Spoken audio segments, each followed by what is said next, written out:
I need to build a new guitar. And in order to build that guitar, I need to get access to the shop's vacuum press, which is behind me. Now the vacuum press is folded up against the wall because when it's down, it takes up a whole lot of floor space. Before I can fold it down, I have a big problem, and that problem is this. This is my 1975 Pontiac Grand Prix. I have owned this car since it was new.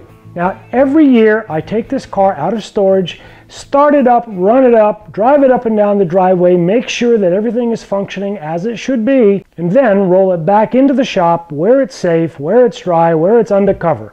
Now, the last time I did this was last summer. I rolled it back into the shop, shut it down, and the next thing I notice is puking coolant all over the shop floor.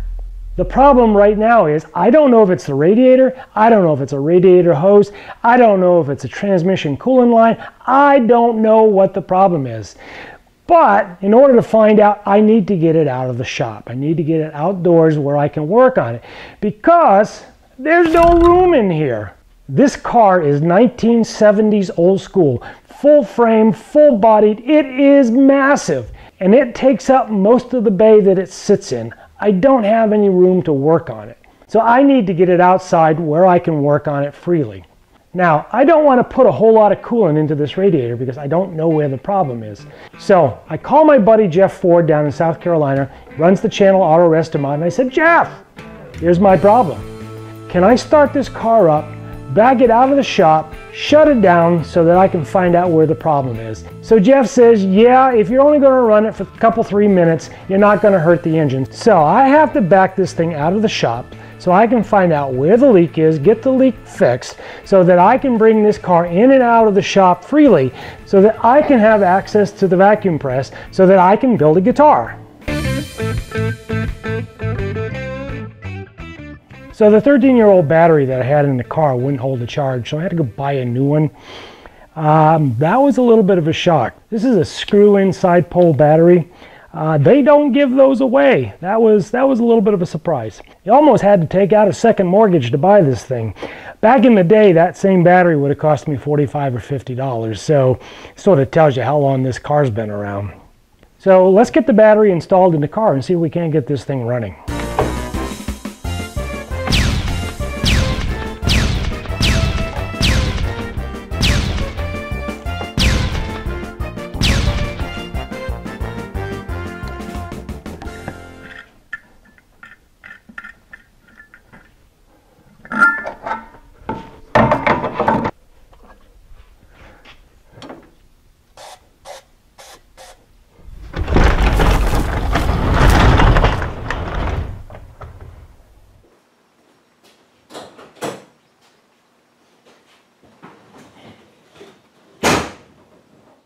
So it's been a year. Let's see if it'll start.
I now have an open bay. I can now put that vacuum press down.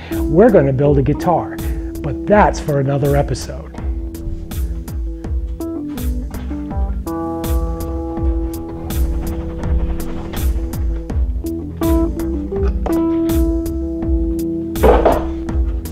Let's go find out what's wrong with that radiator.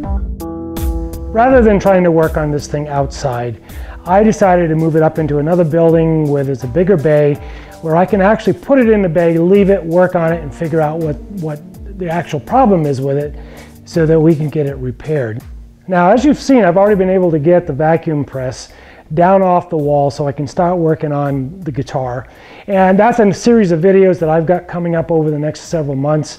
I'm going to take you through the entire build process, building a guitar from scratch. And behind me, if you've been around the channel for a while, you can see my CJ2.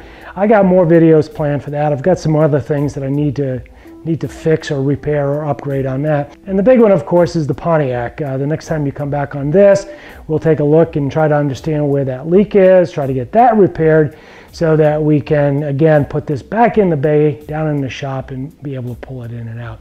So, a lot of plans, a lot of videos in the works. So if you haven't already subscribed to the channel, please go and do that. Ring the bell, and I'll see you in the next one.